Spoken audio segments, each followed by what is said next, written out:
No tere taas tulemast Ortonomi aiapäeviku lehele. Tänane üleslaadimine on natukene selline pidulikum ja juubelimeeleoluga, sellepärast et see saab olema juba 100. üleslaadimine YouTube'i.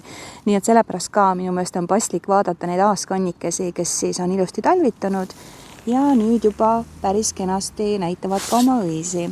Aga miks ma täna välja tulin aeda on sellepärast, et aiandus hooaeg on alanud, sellepärast et foorumites ja gruppides on alanud, ma ei saa öelda, et arutelu, ma ütleks, et lausa vaidlus teemal, et millisel juhul on tegemist väetisemunaga, ja see on nüüd uus sõna meil, või siis teomunaga ja ma saan tegelikult sellest segadusest väga hästi aru, miks ta tekib.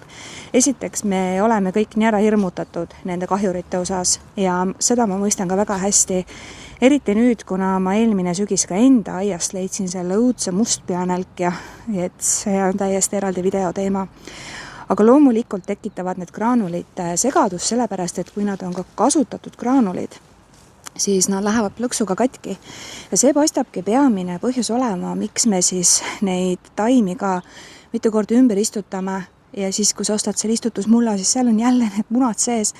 Et ma saan aru, miks see muret tekitab. Aga siis ma mõtlesin, et ma teen hoopis niimoodi, et ma toon toast kasutatud graanulid, siis puhtad graanulid, mis olid otse pakist.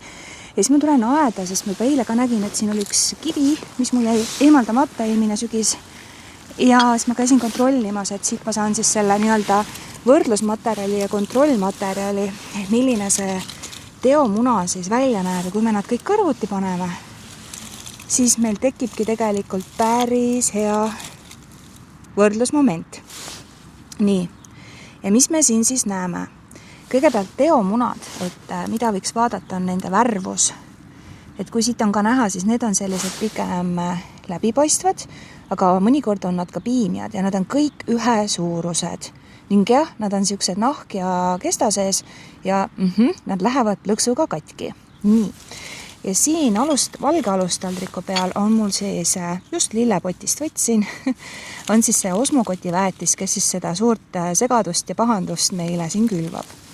Ja siin on nad ju läbipaistmatud ja värvilised. Ja siin on isegi sattus mul 2 punasgraanulit, mis on siis osmokoti enda nagu selline indikaatorgraanul, et tegemist on 3-4 kuu väetisega. Ja just need graanulid, mis on juba niiskes mullas või substraadis olnud, nemad lähevad plõksuga katki, nagu võiks seda teomuna teha.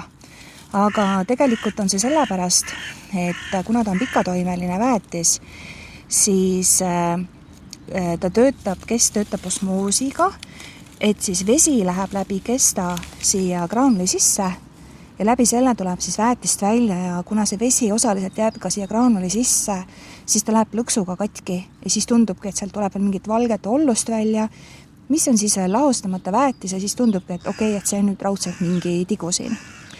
Ja osmokoti endaga meil see asi ka, et ega need väetise graanulid hästi ära ei lagune, nii et sa võid neid hiljem ka leida komposterist ja veel kuskilt peenartest ja siis see segadus tegelikult on kerge tulema.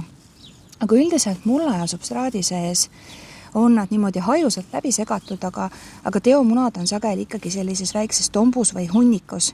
Et see on ka üks asi, mille järgi sa võid vaadata ainult ühe väikse erandiga, et osmokotil on ka üks selline väetis, mis aitab siis poti suuruse järgi teda doseerida, et on siis siuke tikutopsi suurune kokkupressitud tombike nendest graanulitest, mis on siis värvilised ja kõik on erineva suurusega. Ja üks asi, mis veel segadust tekitab, on see, et väetise graanul, et kui ta tuleb otse pakist, et minul on siin 4-5 kuu tomativäetis, siis jah, need graanulid on kõvad ja nad ei lähe sõrme all katki. Ja siis seda nagu võrdluseks kasutada ei saa, et teomuna läheb sõrme all katki ja väetis ei lähe. Et kui ta nüüd ka oleks mul mõni nädal juba niiskes mullas, et küll tema ka siis juba katki läheb. Aga samamoodi, et igal väetisel on oma need värvikoodid siin.